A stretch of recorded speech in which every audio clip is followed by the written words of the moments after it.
नमस्कार मंडळी, एक विचार प्रस्तुत बाप्पा स्पेशल मध्ये तुम्हा सगळ्यांचं खूप खूप स्वागत. मी तन्वी.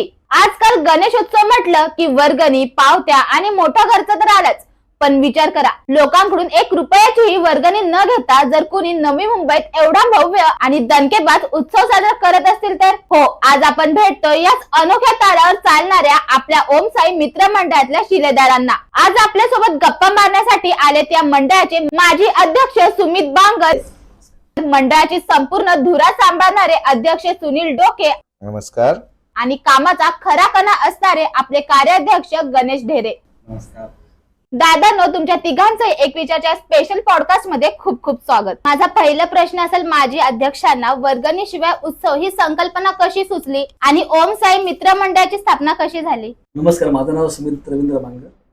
मी ओम साई मित्र मंडळाचा कार्यकर्ता, सदस्य, सभासद सुरुवातीपासून, लहानपणापासून. आणि मंडळ स्थापन करण्यापूर्वी आधी आमची क्रिकेटची टीम होती. क्रिकेटची टीम अशी होती की विभागामध्ये आमचं पण म्हणजे विजेता आम्हीच. कुठेही मॅच जेव्हा ते पैसे भेटायचे, म्हणजे कोणी कॉन्ट्रीब्युशन न करता आम्ही ते साचून करायचं काय, मग ते गल्लीमध्ये सुरुवात केली गणपती बसवायला. जवळजवळ आम्ही 4-5 वर्ष आम्ही सर्व गणपती बसवला. नंतर तो आता भव्य आमचं वय वाढत गेलं, पोरांचं शिक्षण पूर्ण झालं, कोण जॉबला लागलं, मग तो गणपती भव्य दिवस स्वरूपात आम्ही बसवायला सुरुवात केली. तेव्हा आम्ही स्टार्टिंगला आमची वर्गणी काढत होतो, असं नाही की नव्हतंच, लोकांचा पण सहभाग असावा म्हणून आम्ही घ्यायचो, पण तेवढा आम्हाला रिस्पॉन्स भेटत नव्हता. मग बाकीचा पण खर्च यायचा, करायचं काय. सर्व पोरांनी, कार्यकर्त्यांसगळं मिळून सगळे मीटिंग एकत्र करून एक नियोजन केलं की याला जसेल जमेल तसा त्यांनी प्रत्येकाने भार उचलायचा. मग कोणी मूर्ती डोनेट कर, कोणी अन्नदान डोनेट कर, कोणी गाडीचा खर्च कर, कोणाचे बँकेचा खर्च करत प्रत्येक कार्यकर्त्यांनी त्यातून मोलाचा वाटा आहे. प्रत्येकाने सहभाग नोंदवला आणि जबाबदारी मेन कार्यकर्ते सगळ्यांनी उचलून घेतल्या. त्यामुळे उत्सव आमचा इथून सुरुवात झाली की आपला उत्सव आपण साजरा करायचा आणि लोकांना त्याचा त्रास झाला नाही पाहिजे. कारण आपण बघतोय बरेच गल्लीत आणि प्रत्येकाच्या कोपऱ्यात आता मंडळ झालेली आहेत. त्याचं बर्डन लोकांपर्यंत येता कामा नये. वर्गणीचा विषय पण खूप मोठा आहे आणि तो आम्ही सगळं कार्यकर्त्यांनी बसून जवळजवळ आम्ही 6-8 महिने आधीच आमचं नियोजन असतं येणाऱ्या वर्षाचं. ते होऊन जातं. तुमच्या मंडळाला किती वर्ष झाली? आता 29 वर्ष आमची स्थापना 1998ची. वा, तुमची कल्पना तर खूप छान होती. पण तुम्ही आता बघता या गणेश उत्सवामध्ये धांगड धिंगाण वगैरे असं खूप होतं. तुम्ही आधी अध्यक्ष होता आणि आताच्या गणेश उत्सवामध्ये तुम्ही काय फरक असं सांगाल मला?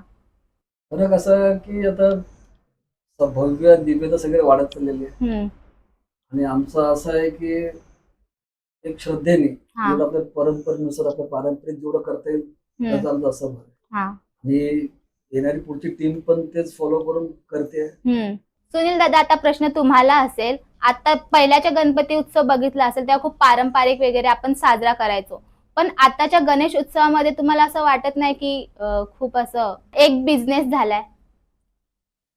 सर्वात प्रथम नमस्कार. एक विचार आपल्याला मनापासून नमस्कार की तुम्ही आम्हाला थोडक्यात वेळ दिला आहे, भरपूर वेळ दिला, थोडक्यात नाही बोलू शकत, खूप वेळ दिलाय आमची मंडळाची विचारसरणी दुनियाला पोहोचवण्यासाठी. धन्यवाद. तसं म्हटलं तर बिझनेस म्हणजे गणपतीचा एक बिझनेसच झालाय.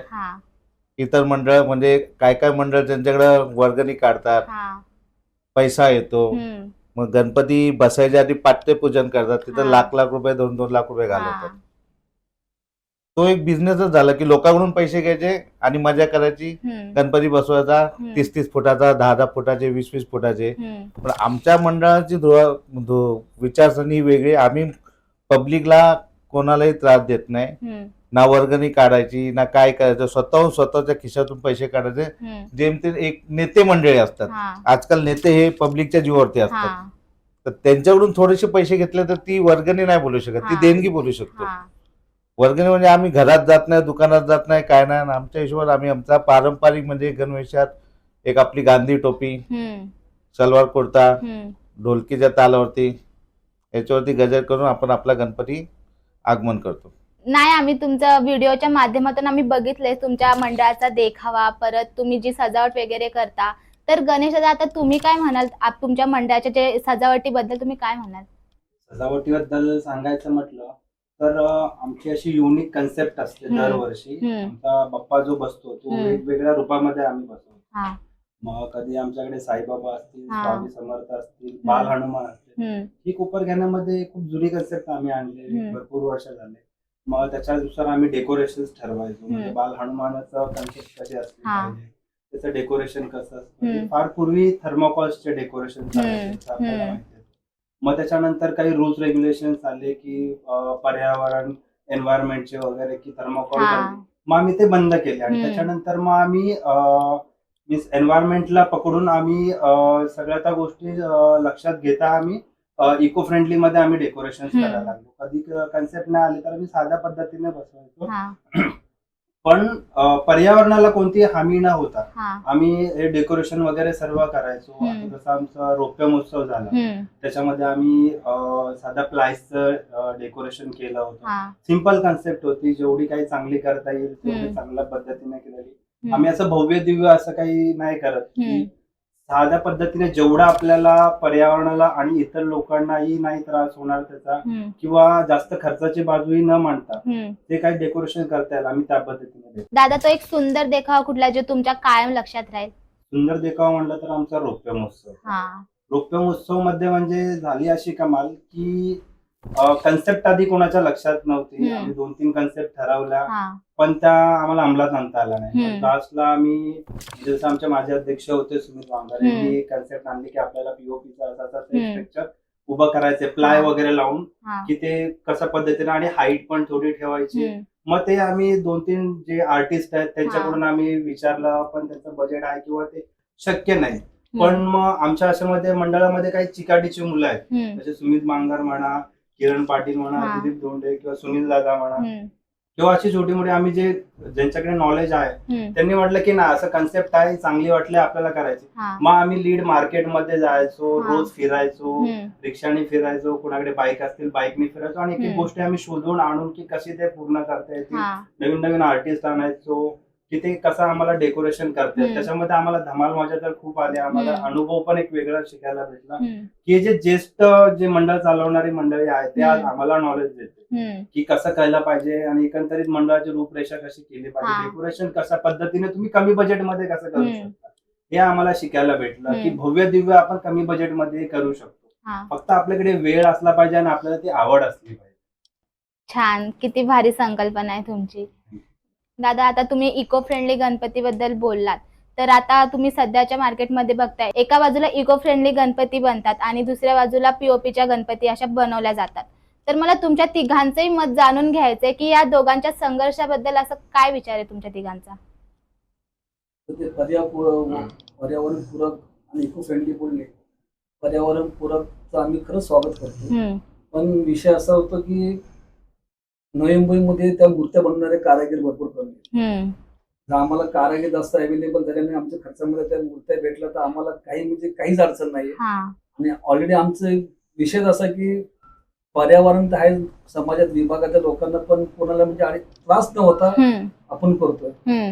मग जर ते आम्हाला उपलब्ध झाले तसे कारागीर आमच्या त्याच्यामध्ये, त्या खर्च पण त्याचा जास्त असतो बनवण्यामध्ये. जसे पीओपीचे म्हणतात ते कॉस्टली कमी असते आणि वेटला पण ती मूर्ती कमी असते. जसे आपण म्हणतो त्या वेगवेगळ्या आपण पर्यावरणपूरक मूर्त्या त्या वेटला पण जास्त असतात आणि कॉस्टला पण असतात. ते मंडळाला पण परवडत नाही. मंडळ म्हटलं असतात सार्वजनिक 100 जणांचे विचार असतात. जर तसे नोव्हेंबर अवेलेबल झाले कारखाने उपलब्ध, तसं गेलं सगळेच, आमचंच नाही मंडळ, सगळे मंडळ स्वागत करतो. सुनील दादा, तुम्हाला माहितीये मी या पॉडकास्टला हा का म्हणाले, जेव्हा तुम्ही मला म्हणालात की हे वर्गणी मुक्त मंडळ आहे, तर मला खूप आवडलं. आणि मग तुम्ही वर्गणी मुक्त मंडळ आहात तर तुम्ही कसं मॅनेज करता हे एवढा सगळा खर्च? ऍक्च्युली कसं आहे, पहिल्यापासून वर्गणी मुक्त म्हणजे पहिले नवीन 4-1 वर्ष वर्गणी काढली. वर्गणी काढून लोकांना काय त्रास होतो, काय नाही नाहक त्रास होतो ते बघून आपण वर्गणी मुक्त केले. हळूहळू ऍक्च्युली आता याचा खर्च हम्म, आम्ही एक 5-6 महिने आधी एक पहिलं नियोजन करतो. हम्म, 5-6 महिन्यामध्ये दर रविवारी एक मीटिंग लागते. हा, तर त्या मीटिंग मध्ये मग आपलं नियोजन कसं करायचं, कोणते नेते मंडळी आले, हा, कोण तुम्ही पैसे आम्ही पोरं किती काढू, हा, त्याच्यात बजेट बसतंय का, नसेल हम्म. बजेट तर अजून नेते मंडळीकडून काय कसे, हम्म, तसं एक प्रिपेअर प्लॅनिंग केला जातो. हम्म, आज राजकारणामधले एवढे लोक आहे आमच्या एरियामध्ये, नगरसेवक आहेत. हा, आज हे नगरसेवक बनतात हे कोणाच्या जीवावर बनतात, यांना ऍक्च्युली एक हा, मंडळाशिवाय सपोर्ट शिवाय हे हम्म. नगरसेवक होऊ शकत हा, नाही. बरोबर. आणि जर आपण जर यांना बेस देतोय, हम्म. इलेक्शनच्या वेळी यांच्या पाठीमागं हम्म. फिरा, झेंडे घ्या, हम्म, साहेब तुम्ही आगे पडो हम हा. तुम्हारे साथ आहे, मग हम्म. त्याचा कुठेतरी इथं फायदा आलाच पाहिजे ना. हम्म, हा, मग त्याचा फायदा येतो की अशा नेते मंडळींना मग गणपतीच्या वेळी फिरायचं त्यांच्याकडं, हम्म, मग त्यांच्याकडून थोडीफार सपोर्ट, मुलामुलांकडून थोडेफार, कोण हा जर हा, बिझनेसमॅन आहे हम्म, त्याच्याकडून सपोर्ट, हम्म, हा बिझनेसमॅन आहे, कोण आज कॉलेज कुमार असतात हा, त्यांच्याकडून आपण घेत नाही, पण त्यांची हम्म. इच्छा असते हम्म, 1000 रुपये म्हणा काय ना, हा. शेवटी मंडळातली पोरं आहे. हम्म, देतील तसे मग त्या हिशोबात कव्हरेज करायचं. मग ढांगा तेवढा पैसा होत नाही हा, आमच्याकडे. हम्म, आमच्याकडे तेवढं एखादा पिपिलीवाला बँजोवाला हा. आणायचा, तेवढंच मजा करायची, नाचायचं, आपला गप निघायचं गणपती. या प्रकारे आमचं नियोजन चालू असतं गेले 6 महिन्यापासून. खूप सुंदर. पण गणेश दादा, आता तुम्ही हे दोघं तर थोडे ओल्ड आहेत, पण तुम्ही तर यंग आहात, तर तुम्ही आता बघता बाहेरच्या मंडळांचं धांगाड धिंगाण वगैरे असं सगळं गणेश उत्सव साजरा करतात, तर तुम्हाला असं वाटत नाही की थोडं म्हणजे जरा गणेश उत्सव जरा धांगाड धिंगाण मध्ये साजरा करावा असा? तसं पाहायला गेलं तर आमच्या मंडळामध्येही तरुण पिढी आहे, हम्म, जी आता काही कॉलेज कुमार आहेत, काही हम्म. आता जस्ट जॉबला वगैरे लागलेले हा, आहेत. त्यांच्या पण कन्सेप्ट असतात दरवर्षी, आताच हा. नाही दरवर्षी हम्म. असतात की आपण या वर्षी मग हा बँड आणायचा, हा हम्म. डीजे लावायचा हम्म. किंवा हे ढोल पथक हा. लावायचं. सर्वांचे आज नवीन नवीन रोज दरवर्षी मार्केटमध्ये नवीन नवीन कन्सेप्ट येतात. हा, बाप्पाच्या आगमनाचे किंवा हम्म. पाठपूजनचे म्हणा, विसर्जनाचे हा. असतात. हम्म, प्रत्येक मंडळामध्ये होतात. जसे हम्म. जनरेशन वाढत जाईल तसं हम्म. तसं दरवर्षी कन्सेप्ट चेंज होईल. हा. आमच्या मंडळातही असतात. हम्म, पण मग आम्ही जसं आमची प्रत्येक रविवारी मीटिंग होते गणेश उत्सव जवळ आला की, हा. त्याच्यामध्ये मग रोज कोण ना कोणते न्यू कन्सेप्ट आणतो. हा. मग आम्ही त्याच्यावरती सांगतो हम्म, की आपला बजेट एवढा आहे, हम्म. एवढ्या बजेटमध्ये आपल्याला कोणालाही समाजामध्ये त्रास न हा. होता, किंवा आपण सार्वजनिक हम्म. उत्सव साजरा करतोय, नाही जे पोलीस स्टाफ आहेत हम्म. किंवा सोशल कर्मचारी आहेत किंवा मार्केट जिथून आपला गणपती येतो तो कोणाला हा. त्रास नाही झाला पाहिजे, हा. ट्रॅफिक जॅम किंवा पोल्युशन नाही झालं पाहिजे, अशा सिंपल पद्धतीने आपल्याला बाप्पाचं आगमन असो हा. किंवा विसर्जन असो, हम्म, असं त्यांना सिंपल सगळ्या व्यवस्थित गोष्टी समजावल्यावरती मग त्यांनाही कळतात हम्म, की आपण काय करतो. त्याच्यातला त्याचा छोटा बजेट मध्ये आम्ही बसवायचा प्रयत्न करून हम्म. चांगला आगमन असो किंवा विसर्जन आम्ही हा. प्रॉपरली करतो. पुढचा प्रश्न सुमित दादा मला तुम्हाला असेल. तुम्ही एक बोलला होता की तुम्ही क्रिकेट सुद्धा खेळायचा, पण क्रिकेट खेळणं एक वेळ सोपं असेल, पण तुम्ही मंडळाचे अध्यक्ष होतात, ते अध्यक्ष होणं एवढी सोपी गोष्ट नाहीये. तर तुम्ही असं बघितलंय का, म्हणजे असं झालंय का तुमच्या सोबत की भांडणं कुठं झालंय की कोणाचं असं काय? मित्रमंडळ म्हटलं तर ते भांडणं, वाद विवाद ते होत राहतात, हम्म, अजूनही होत राहतात. हम्म, इवन इतके वाद होतात की म्हणजे बोलतात आपण टोकाची भूमीपर्यंत हा, जातात. हा, आणि तो वाद कधी मिटतो जेव्हा मी बाप्पाची मूर्ती आमच्या येते ना, हा. ते सगळे आमचे वाद मिटून जातात. हा, एकदम म्हणजे फार काहीच राहत नाही. हम्म, आणि मग ते 10 दिवस पण असे निघून जातात ना हम्म. की मग पुढचे 10 वर्षासाठी आम्ही हा, तयार असतो हम्म, नवीन वाद घालण्यासाठी. हा, आणि या वाद विवादातून असे वस्तू साजरे होतात आणि एकोपा वाढत जातो, मैत्री घट्ट होत राहते. हा. आज 29-30 वर्ष म्हणजे चड्डीपासून ते पॅन्ट पर्यंतचा प्रवास झालाय आणि खूप मोठा हे आहे. मला तुम्हा तिघांना सेम प्रश्न आहे. गणेश उत्सव म्हटलं की काय भावना आहे? गणेश उत्सव म्हटलं तर एक तुम्हाला एक बोलतात ना, जसं वय वाढत जसं तसे हा. अनुभव पण येत राहतात. हा, आणि तुम्हाला संधी उपलब्ध होत हा, राहते. तुम्ही तिथून काही म्हणजे एक सगळं शिकण्यासारखं आहे हम्म, या उत्सव मंडळामध्ये. किंवा तुम्हाला बोलण्याची डेअरिंग येते, हम्म. समाजात वागण्याची. हम्म, परत इव्हन कार्यकर्ता हा आहे ना, हा, तुमचा 101 इमर्जन्सी असेल, हा, तो 101 लावाल हा कार्यकर्ता असतो. हम्म, तुमच्या गल्ली बोळात काही होऊ द्या, हम्म, परत ते पोलिसांना पण इन्फॉर्म करणारा हा कार्यकर्ता असतो. किंवा हा. फायर ब्रिगेडला आग लागली, हम्म, साहेब असं असं झालंय, हा. धावणारा हा कार्यकर्ता असतो.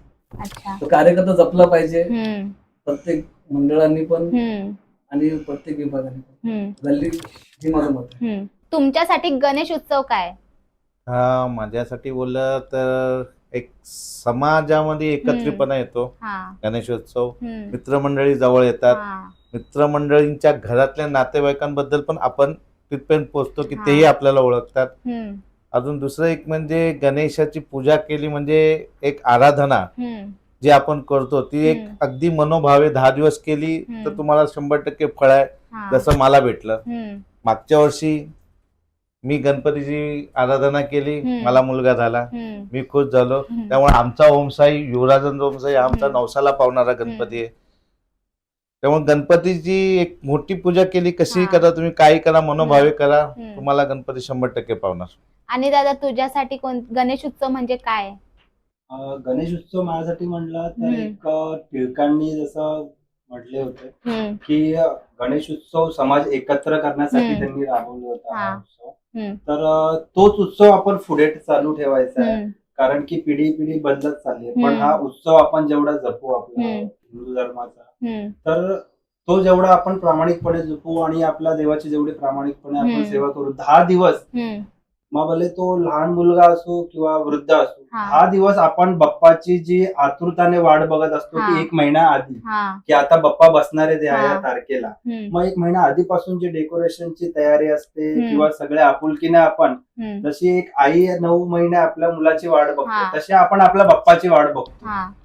की 1 महिना आधीपासून माझ्या बाप्पाला हे करायचं आहे, माझ्या हम्म. बाप्पाला ते करायचं आहे. हम्म. या सगळ्या गोष्टीची जी एक आपुलकी असते ना, हम्म. ते नातं फार वेगळं आहे. हम्म. त्याच्यामध्ये आपला श्रद्धेचा भावही खूप वाढतो हम्म. आणि बाप्पासाठी तर प्रत्येकाच्या मनातच हा. म्हणजे एक वेगळीच भावना आहे. हम्म.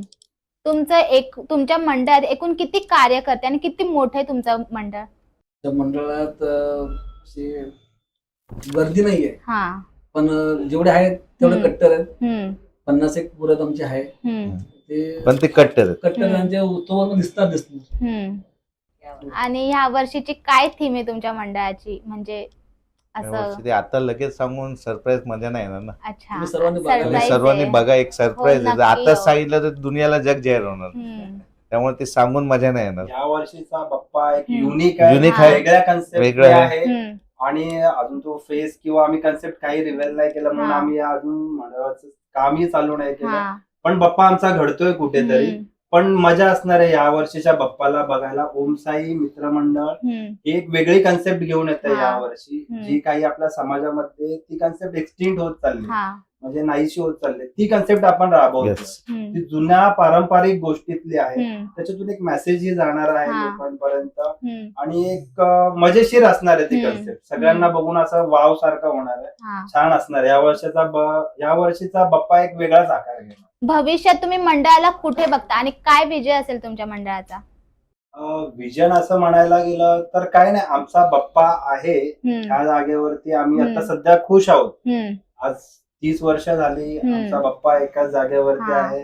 ह्याच कन्सेप्टनी चालू आहे. हा. आमच्या ज्येष्ठ दादांनी हा गणपतीचा हम्म. उत्सव चालू केला होता. हम्म. जे मोठे बंधू आहेत आमच्या हम्म.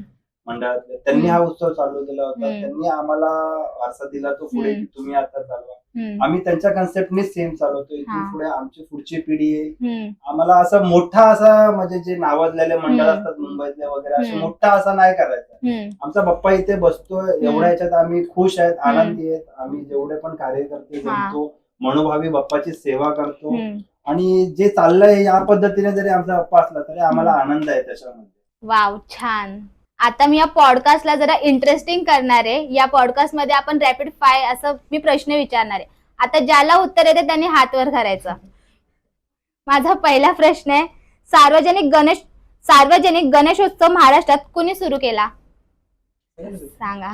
सगळ्यांना लोकमान्य टिळक. बरोबर. वा. ऍक्च्युली ते सर्वांनाच येणार आहे. हा. माझा दुसरा प्रश्न, महाराष्ट्रात गणपतीपुळे हे प्रसिद्ध मंदिर कोणत्या जिल्ह्यात आहे? रत्नागिरी. हा, बरोबर. आता माझा तिसरा प्रश्न आहे, अष्टविनायकांपैकी किती गणपती एकट्या पुणे जिल्ह्यात आहेत? अष्टविनायकांपैकी 2 गणपती आहेत. 3 नाही. पुणा जिल्हा ना. हा, पुणे जिल्ह्यात. एक रांजणगाव, मोरगाव, ओझर, लेण्याद्री, हा. हे तर 4 झाले ऑलरेडी. अजून एक. अजून एक वा, तसे 5 गणपती आहेत, पण तुम्ही तिघांनी बरोबर उत्तर दिलेत, बऱ्यापैकी उत्तर दिलेत. तर माझा पुढचा प्रश्न आहे, लालबागच्या राजाची पहिली स्थापना कोणत्या वर्षी झाली होती? एक विचार करतो थांब आता. लालबागची स्थापना 1934 ला झाली होती. आता माझा पुढचा प्रश्न तिघांसाठी आहे. तिघांपैकी सर्वात आधी आरतीचा ताट हातात धरायला कोण पळतं? मी माईक आमच्यामध्ये तिघांपैकी कोणच नाही जात. शक्यतो असं आरतीसाठी जातच नाही आम्ही कोण पहिलं हातात. पहिलं आम्ही बघतो की ज्येष्ठ मंडळी कोण आहे त्यांना पहिला मान देतो. अच्छा. आणि नंतर आम्हाला भेटलं तर ठीक आहे. वा दादांना तुम्ही रॅपिड फायरचे प्रश्न तर बरोबर दिलेत. आता मला मंडळाच्या सांस्कृतिक कार्यक्रमांबद्दल जाणून घ्यायला आवडेल. मंडळाच्या माध्यमातून आम्ही 10 दिवस नाही तर वर्षभरात आमचे कार्यक्रम चालूच असतात. रक्तदान शिबिर म्हणा, आम्ही लास्ट बरेच वर्षापूर्वी ते स्वस्त दरात अन्नधान्य वाटप ठेवलं होतं. तरच शैक्षणिक सहली असतात. कमी खर्चामध्ये आम्ही 101 रुपयामध्ये देवदर्शन असेल ते नियोजन करतो लोकांसाठी. सांस्कृतिक कार्यक्रम 10 दिवसामध्ये आपले संगीत खुर्ची, चित्रकला, लहान पोरांना चित्रकला स्पर्धा, अजून असे वगैरे असतात. आपल्या मंडळाचे साई भंडारा पण आपला मोठा केला जातो. त्या साई भंडारा मार्फत आपण पब्लिकला साई दर्शन निमित्त शिर्डीला घेऊन जातो फ्री मध्ये. तेही आपल्या मंडळातील पैसा जमा असतो तो टाकून, तोही आपण तिथं वर्गणी काढत नाही ते घेऊन जाण्यासाठी. तुम्ही आता मला बोललात की तुम्ही असे वेगवेगळे असे कार्यक्रम सुरू म्हणजे करता तुम्ही असे, तर ह्या कार्यक्रमांना किती गर्दी असते वगैरे अशी? किती गर्दी असते त्यासाठी आता मला प्रत्यक्ष उभं राहून मोजायला लागेल. भरपूर गर्दी असते, मोजूच शकत नाही असं उभं राहून गर्दी असते. तर दादा तुम्ही दरवर्षी वेगवेगळे कृतज्ञता करता आणि सामाजिक कार्य करता, तर त्याच्याबद्दल थोडं काही बोलाल का? दरवर्षी म्हणजे आमचं विसर्जन मिरवणूक जेव्हा चालू असते विसर्जन टायमिंगला आम्ही मूर्तीच्या पाठी ट्रॉलीवरती मोठा बॅनर असतो आमचा, त्याच्यावरती आम्ही कृतज्ञता व्यक्त करतो. लास्ट 2 वर्षापूर्वी आम्ही मुंबई पोलिसांसाठी एक मस्त लिहिलं होतं. आणि त्याच्या आता मागच्या वर्षी सफाई कामगारांसाठी आम्ही हे केलं होतं. आता या वर्षी एक सोशल अधिकारी पण असे आहेत की आपल्याला सर्वसामान्य माणसांना त्यांचा खूप फायदा आहे. यावर्षी तो विचार चाललाय आमचा. यावर्षी पण तुम्हाला थीम बघायला आवडेल. तर मित्रांनो, यांच्या मंडळाला एकदा तरी भेट नक्कीच द्या. आमच्या चॅनलचं नाव एक विचार आहे, तर जाता जाता प्रेक्षकांना तुम्ही काय विचार द्याल? चॅनल बघताना जास्त विचार करू नका, फटाफट सबस्क्राईब करा, फॉलो करा, शेअर करा. नक्कीच एक विचार या चॅनल तुम्ही आवडीने बघा आणि चॅनलला फॉलो करा, सबस्क्राईब करा. एक विचार खूप चांगले न्यूज कव्हर करते आणि तुम्हाला लेटेस्ट अपडेट्स पाहायचे असतील रोजच्या रोज किंवा न्यू ब्रॉडकास्ट पाहायचे असतील तर एक विचारला सबस्क्राईब करा. धन्यवाद. तुमच्या सगळ्या टीमला खूप खूप शुभेच्छा. धन्यवाद. वा, वर्गणी न घेता लोकांच्या मनावर राज्य करणं आणि असा सुंदर उत्सव साजरा करणं ही खरोखरच कौतुकास्पद गोष्ट आहे. देखाव्यामागचा हा विचार आणि तुम्हा मित्रांची एकजूट पाहून खरंच खूप भारी वाटतंय. सुमित दादा, सुनील दादा, गणेश दादा, तुम्ही एक विचारच्या पॉडकास्ट मध्ये आलात आणि तुमच्या मंडळाची खास आठवणी आम्हाला शेअर केले, त्याबद्दल खूप खूप धन्यवाद. तुमच्या या मंडळाचा उत्साह असाच कायम असू दे हीच गणराया चरणी प्रार्थना आहे. मित्रांनो, कसा वाटला आजचा हा पॉडकास्ट? ओम साई मित्र मंडळाची ही वर्गणीमुक्त संकल्पना आणि रॅपिड फायर आम्हाला कमेंट्स मध्ये नक्की सांगा. व्हिडिओ आवडला असेल तर लाईक करा, शेअर करा आणि आपल्या एक विचार चॅनलला सबस्क्राईब करायला अजिबात विसरू नका. भेटूया पुढच्या भागात. तोपर्यंत गणपती बाप्पा मोरया, मंगल मूर्ती मोरया.